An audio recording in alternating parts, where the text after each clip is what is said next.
On the night of 17 August 1987, Rudolf Hess was found dead in a small summer house in the garden of Spandau Prison. He was 93 years old. An electrical cord was wrapped around his neck.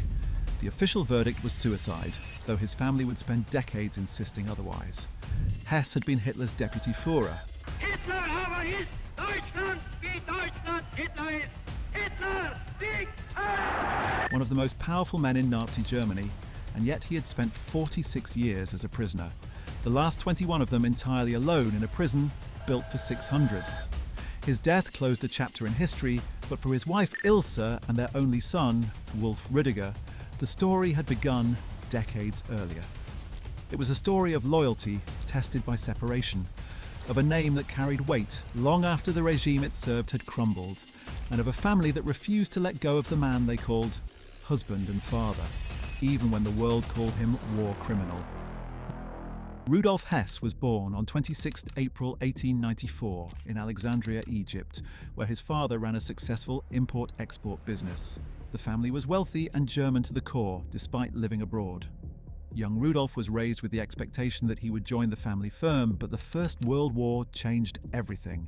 He enlisted in the German army, served on the Western Front, was wounded multiple times, and earned the Iron Cross. By war's end, he had trained as a pilot, though he never flew in combat. The defeat of 1918 shattered the Germany he had known, and like many of his generation, he was drawn to the radical nationalism that promised to restore his country's greatness. The Hess family's ordeal did not begin in 1945 like most Nazi families. It began on the evening of 10 May 1941, when Rudolf Hess climbed into a Messerschmitt Bf 110 at an airfield near Augsburg and flew alone towards Scotland. He was 47 years old, Hitler's most loyal disciple, and he believed he could end the war. His target was Dungevel House, the estate of the Duke of Hamilton, whom Hess mistakenly believed led a faction of British aristocrats willing to negotiate peace with Germany. Shortly before midnight, low on fuel and unable to locate the estate in the darkness, Hess bailed out of his aircraft and parachuted into a Scottish field near the village of Eaglesham, south of Glasgow. A local farmer named David McLean found him tangled in his parachute. Hess identified himself as Hauptmann Alfred Horn and asked to be taken to the Duke of Hamilton. Within hours, his true identity was confirmed, and the man who had helped Hitler write Mein Kampf, who had stood beside him at the beer hall putsch, who had been named Deputy Führer in 1933, was now a prisoner of the British Crown. He would never be a free man again. In Germany, the news hit like a thunderclap. Hitler was reportedly furious. Hess had acted without authorization, had potentially embarrassed the regime, and had handed the British a propaganda victory. Within days, the Nazi leadership declared Hess mentally ill. Martin Bormann, Hess's ambitious deputy, moved swiftly to fill the vacuum. Bormann was appointed head of the party chancellery on 14th of May 1941, just 4 days after the flight. Hess was stripped of all his positions and expelled from the Nazi party. To the German public, he was portrayed as a deluded man suffering from hallucinations, manipulated by astrologers and mystics. For Ilsa Hess and their 3-year-old son, Wolf Rüdiger, the consequences were immediate. Ilsa had been at home in Munich when her husband departed that afternoon. He had kissed her goodbye, telling her he would return late. She did not know of his plan. The first she learned of his fate came days later, when news of his capture reached her through official channels. She was summoned for interrogation by the Gestapo, questioned about whether she had known of her husband's intentions. Her household was searched. Personal items were confiscated, including Rudolf's car, which had been a gift from Hitler himself. Yet Ilsa Hess was not abandoned. Despite the regime's public condemnation of her husband, Hitler intervened privately to protect the family. He ordered that Ilsa receive a monthly pension of 1,100 Reichsmarks, enough to maintain a modest but stable existence. She was not interned or placed under formal arrest, as some of Hess's associates were. Hitler's personal loyalty to the man who had served him so faithfully for 2 decades apparently extended to his family, even after the flight that had so embarrassed the Reich. Ilsa left Munich and took her son to live in the small alpine village of Hindelang in the Allgäu region of Bavaria. The remote location offered some protection from the scrutiny and whispers that followed the Hess name. There, young Wolf Rüdiger, whom his parents called Buzz, grew up largely unaware of the political storm surrounding his father. He knew only that his father was gone. that he was somewhere far away and that one day he would return. Rudolf Hess spent the war years in British captivity. He was held at various locations, including, briefly, the Tower of London, becoming one of the last prisoners ever held there. For most of his British imprisonment, he was kept at a secure facility near Aldershot, where he was interrogated repeatedly, examined by psychiatrists, and observed by intelligence officers eager to understand the Nazi mind. British authorities noted his increasingly erratic behaviour, his claims that his food was being poisoned, his bouts of apparent amnesia, his attempts at suicide. Whether his mental instability was genuine or a calculated act remains debated by historians to this day. When the war ended in May 1945, Hess was transferred to Germany to stand trial at Nuremberg. He was one of 24 major war criminals indicted before the International Military Tribunal. Unlike Göring, who had commanded the Luftwaffe and overseen the plunder of Europe, or Himmler, who had built the SS and the machinery of genocide, Hess had been absent from Germany.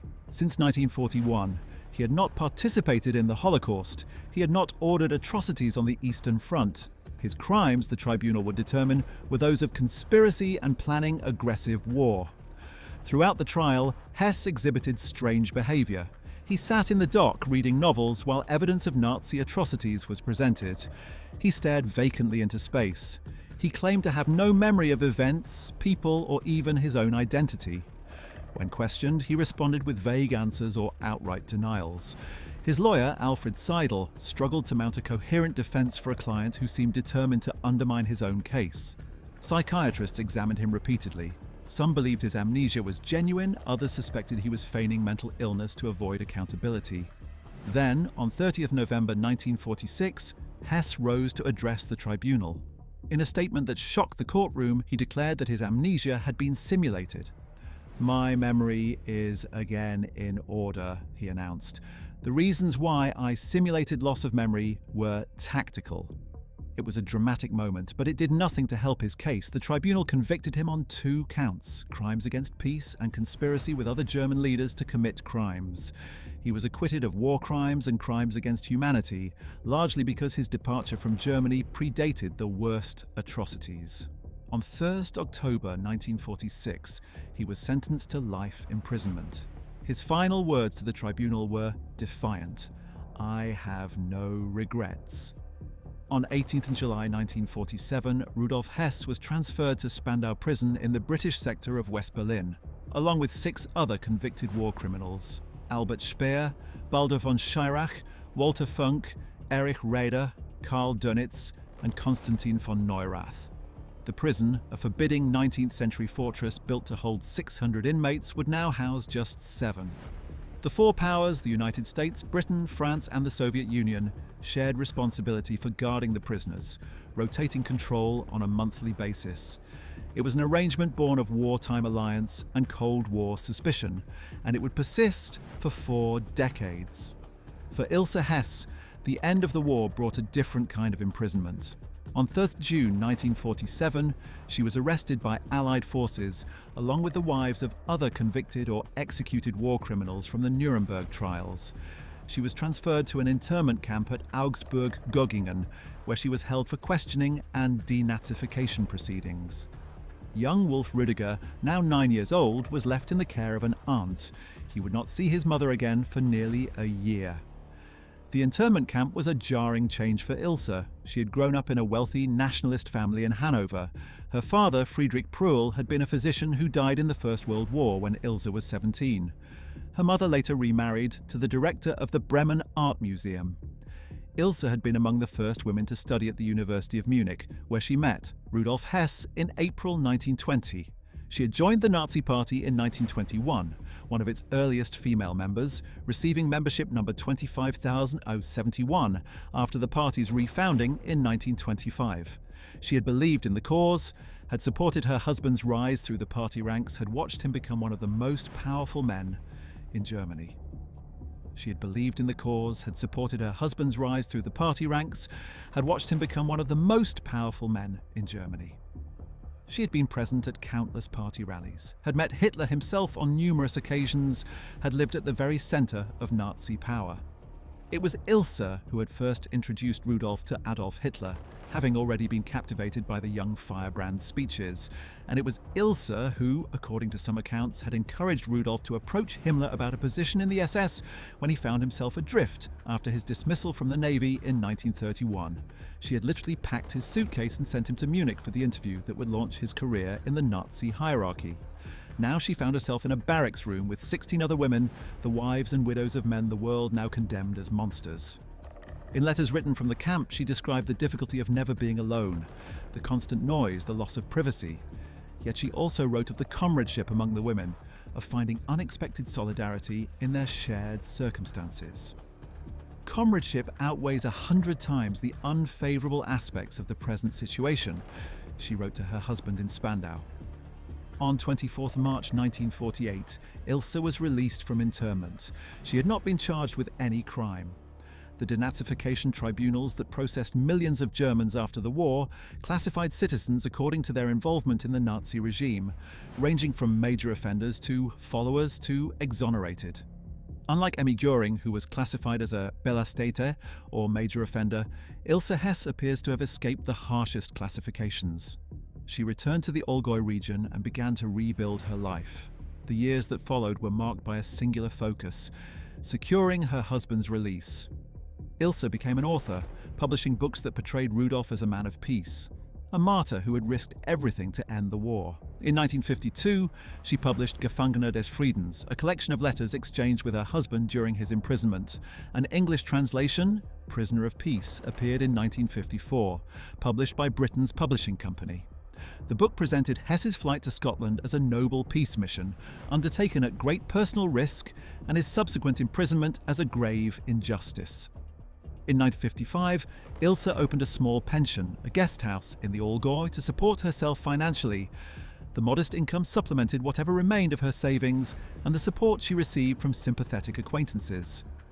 She maintained correspondence with other unrepentant Nazis and their families, including Winifred Wagner, the daughter-in-law of composer Richard Wagner, and a devoted admirer of Hitler until her death.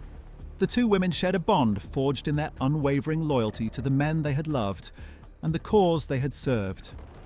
Ilsa also became involved with Stille Hilfe, or Silent Help, a welfare organization founded in 1951, ostensibly to assist Germans convicted by Allied tribunals. In practice, Stille Hilfe became a support network for former Nazis and SS members, providing legal assistance, financial aid, and moral encouragement to those who remained unrepentant. The organization helped war criminals evade justice, fundraised for their legal defense, and maintained networks that connected the old guard of the Third Reich. For Wolf Rüdiger Hess, childhood had been shaped by absence. He had been 3 years old when his father flew to Scotland, too young to remember him clearly. His knowledge of Rudolf Hess came from his mother's stories, from photographs, from letters smuggled out of Spandau. He grew up in the shadow of a father he had never really known, in a country that regarded that father as a criminal, bearing a name that opened no doors and closed many. Wolf Rüdiger attended local schools in Bavaria, keeping a low profile. In 1947, with his mother imprisoned, he lived with an aunt, adjusting to yet another disruption in a childhood already marked by upheaval. After his mother's release in 1948, they settled into a quiet life in the Allgäu. In the mid-1950s, Wolf Rüdiger enrolled to study architecture, eventually qualifying as an architect in 1961. It was a respectable profession, one that allowed him to work without the political complications that might have accompanied other careers. But Wolf Rüdiger never accepted his father's fate. As he grew into adulthood, he became increasingly determined to secure Rudolf's release from Spandau. By the 1960s, the other prisoners had begun to leave. Konstantin von Neurath was released in 1954 due to ill health. Erich Raeder followed in 1955, also on medical grounds. Karl Dönitz completed his 10-year sentence and walked free in 1956. Walter Funk was released in 1957, his health failing. That left only 3: Speer, Schirach and Hess. On 1st October 1966, Albert Speer and Baldur von Schirach completed their 20-year sentences. At midnight, they walked out of Spandau Prison, past the assembled press into the glare of flashbulbs and the uncertainty of freedom. Rudolf Hess remained behind, At 72 years old, he was now the sole prisoner in a facility designed for hundreds, guarded by soldiers from 4 nations, tended by a staff of cooks, warders, and medical personnel who served him alone. The cost of maintaining Spandau for one elderly prisoner was staggering. West Germany and West Berlin bore the financial burden, spending an estimated 800,000 Deutschmarks annually on salaries, maintenance, and supplies. The absurdity of the situation was not lost on anyone. Here was a prison where 37 soldiers and dozens of civilian staff guarded a single old man who spent his days reading, gardening, and walking the same path around the prison yard, 215 paces in one direction, 215 paces back. Life in Spandau followed a rigid routine. Hess woke at 6:45 a.m., performed calisthenics, breakfasted at 7:45, and walked his prescribed route in the garden at 10:30. He read voraciously, tended to the prison garden, and wrote letters to his family that were censored before being sent. The 4 powers took turns controlling the prison each month, and conditions varied depending on which nation was in charge. Some were more lenient than others. By the 1980s, Hess was allowed more freedom within the prison, choosing his own activities and routine. A lift was installed so he could more easily reach the garden. A medical orderly was assigned to attend to his needs. Wolf Rüdiger Hess launched a formal campaign for his father's release in 1967. He founded the Rudolf Hess Gesellschaft, an organization dedicated to securing his father's freedom. He gathered signatures on petitions, eventually collecting over 350,000 names by 1974. He cultivated political allies, including Willy Brandt, the mayor of West Berlin, and later Chancellor of West Germany, and Lord Geoffrey Lawrence, who had presided over the Nuremberg trials as chief British judge. Even those who had helped condemn Rudolf Hess now argued that continued imprisonment served no purpose. The Western powers, Britain, France, and the United States, repeatedly proposed releasing Hess on humanitarian grounds. They argued that a 90-year-old man posed no threat, that his continued imprisonment was cruel and pointless, that the resources spent guarding him could be better used elsewhere. But Spandau was governed by unanimous consent, and the Soviet Union refused. Moscow had its reasons. Spandau's location in West Berlin gave the Soviets a legitimate foothold in the western sectors of the divided city. Soviet officials also believed Hess must have known when he flew to Scotland in May 1941 that Operation Barbarossa, the German invasion of the Soviet Union, was imminent. They saw his peace mission as an attempt to free Germany to attack Russia without a two-front war. For them, Hess was no martyr, but a war criminal who had escaped the gallows only by accident of timing. Rudolf Hess himself refused family visits for decades.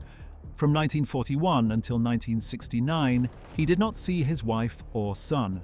He forbade them from coming, perhaps out of pride, perhaps to spare them the indignity of the prison visiting room, perhaps for reasons only he understood. It was not until December 1969, when Hess was hospitalized at the British military hospital in West Berlin for a perforated ulcer, that he finally relented. Wolf Rüdiger was 32 years old. Ilsa was 69. They had not seen Rudolf in 28 years. After this illness, Hess allowed regular visits. Family members came monthly, though the conditions were restrictive. Visits lasted 30 minutes. A chest-high partition separated prisoner from visitor. No physical contact was permitted. Wolf Rüdiger's wife, Andrea, became a particularly welcome guest, bringing photographs and films of the grandchildren Rudolf would never hold. In one of his letters, Hess wrote wistfully about freedom. "I would never again put a bird in a cage. Only now do I fully understand why the Chinese and Japanese, when fate is especially kind to them, buy a bird, open the door of the cage, and let him fly away. One day, I will do this too." The years ground on. Hess's health declined. He suffered from a variety of ailments: digestive problems, arthritis, poor eyesight. He attempted suicide at least 4 times, including a 1977 incident in which he used a blunt dinner knife to gouge his wrists, foot, and elbow. Each time he was revived, returned to his cell, and left to continue his solitary existence. In September 1979, medical tests revealed potentially fatal prostate cancer. Hess refused treatment unless he was released, declaring that if he died, his death would be on the consciences of the 4 powers. He survived, though the cancer remained untreated. British Prime Minister Margaret Thatcher personally appealed for Hess's release in 1982, drafting a letter to Soviet Premier Leonid Brezhnev. Foreign secretaries including Alec Douglas-Home, James Callaghan and Douglas Hurd made similar appeals over the years. None succeeded. The Soviets were immovable, and so Hess remained year after year the sole inhabitant of his vast, empty prison. On 17th August 1987, Rudolf Hess was found unconscious in a small summer house in the prison garden. An electrical extension cord was wrapped around his neck. He was rushed to the British military hospital, where resuscitation efforts failed. He was pronounced dead at 4:10 p.m. local time. A note was found in his pocket, thanking his family for all they had done. The Four Powers announced on 17th September that his death was a suicide.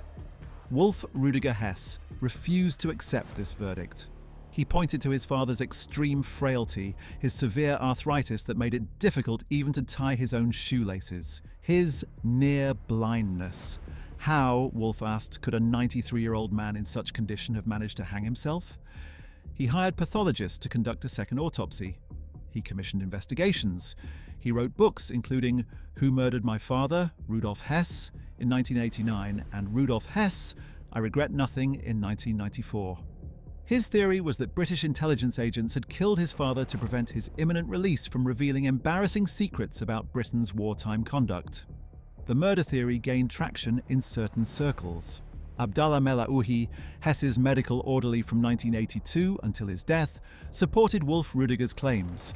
He described finding the summer house in disarray, questioned the official account, and noted the presence of unknown men in American military uniforms at the scene.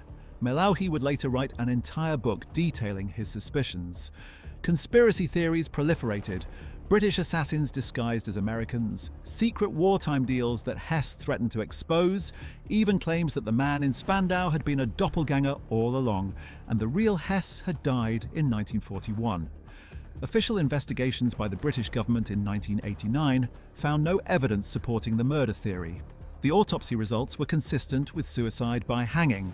Documents declassified in 2012 raised additional questions, but provided no conclusive evidence of foul play. In 2019, DNA testing conducted by Sherman McCall of the Walter Reed Army Medical Center and Jan Semper-Kieslich of the University of Salzburg definitively proved that the prisoner who died in Spandau was indeed Rudolf Hess, not an imposter. The doppelganger theory was laid to rest. The question of murder versus suicide remains contested among researchers, but most historians accept the official conclusion that Hess took his own life. Within weeks of Hess's death, Spandau Prison was demolished. The Four Powers had agreed that the building must be destroyed to prevent it from becoming a neo-Nazi shrine. British military engineers tore it down, and the rubble was secretly disposed of, reportedly ground up and dumped in the North Sea. A shopping centre for British military families was built on the site. Nothing remains of the prison where Rudolf Hess spent 40 years of his life. Rudolf Hess was initially buried at a secret location to prevent demonstrations by Nazi sympathisers.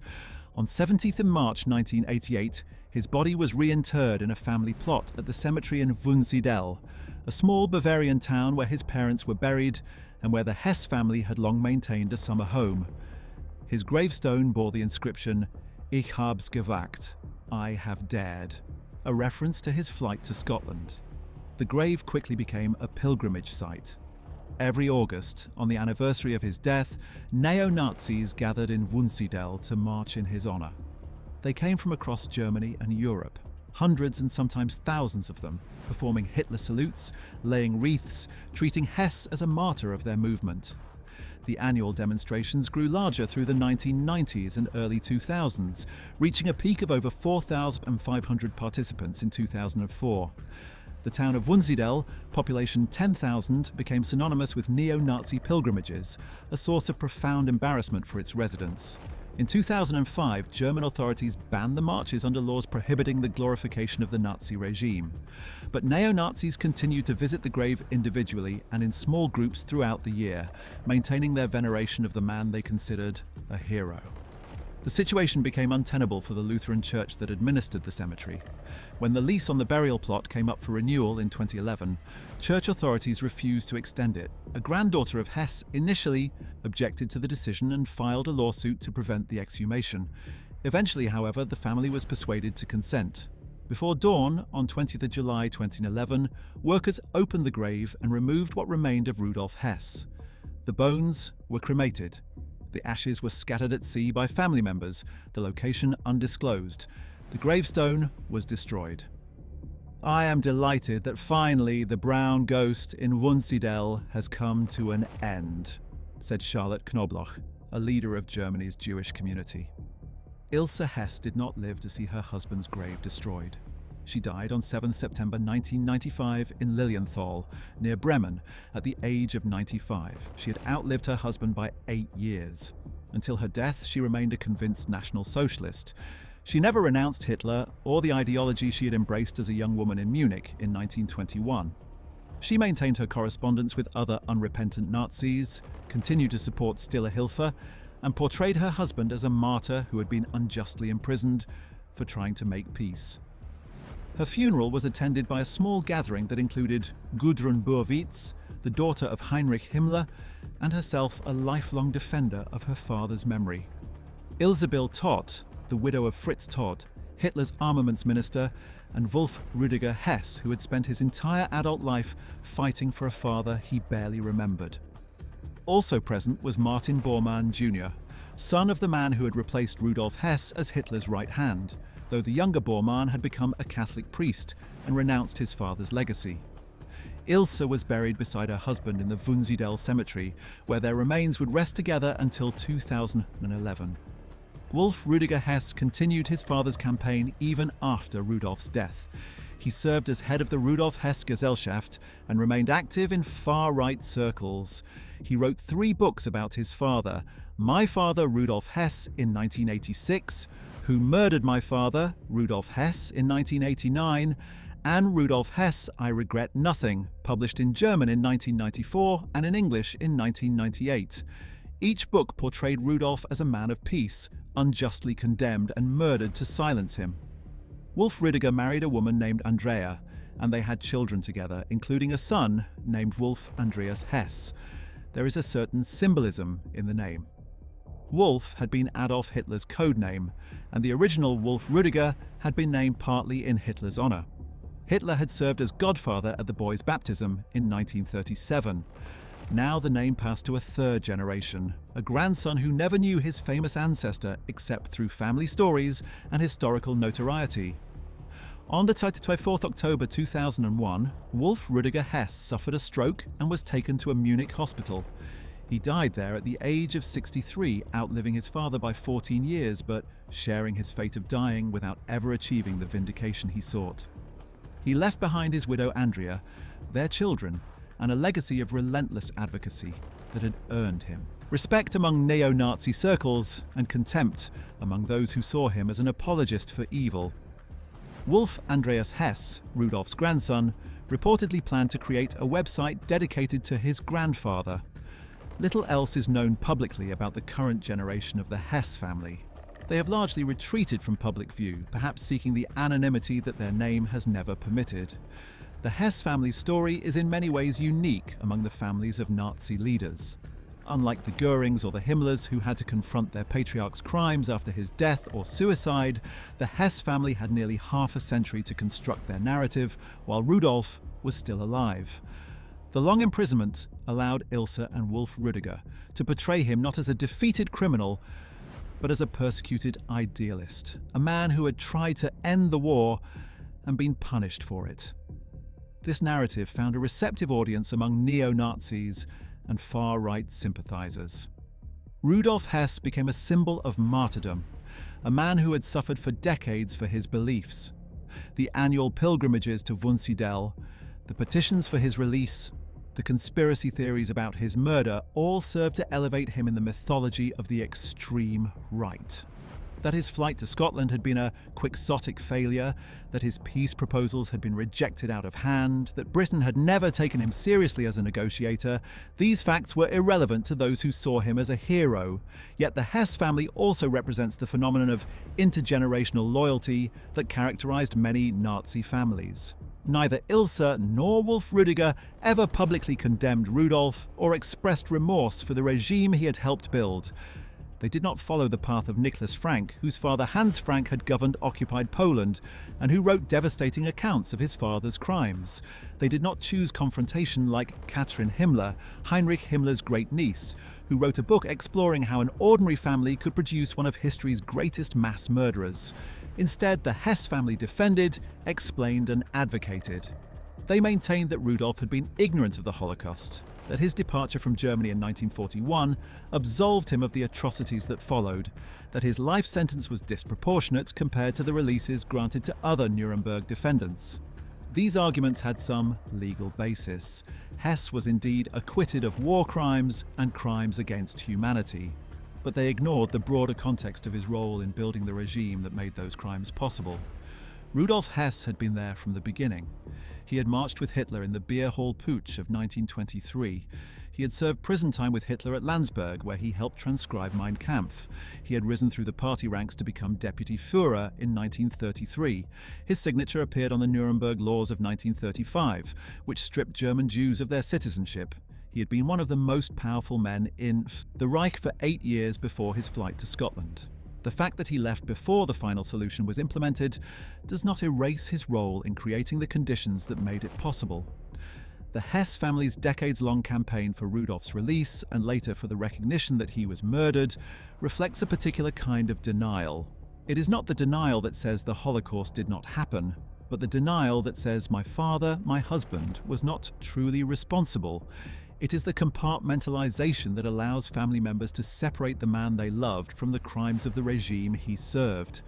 Historians have debated whether such compartmentalization is understandable, even inevitable, given the psychological burden of being related to a war criminal. Can children be expected to condemn parents they loved?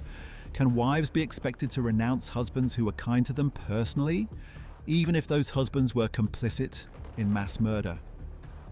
These questions have no easy answers. What is clear is that the Hess family chose loyalty over reckoning, advocacy over acknowledgement. Today, the name Hess carries a weight that cannot be escaped. The prison where Rudolf spent 4 decades is gone. His grave has been destroyed, his ashes scattered.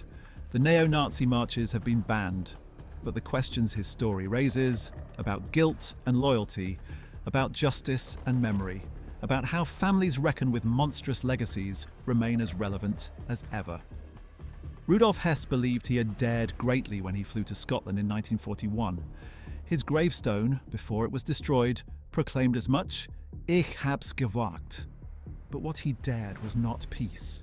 It was a gamble to end a war that his regime had started on terms that would have allowed Nazi Germany to dominate Europe while freeing it to pursue the conquest of the Soviet Union.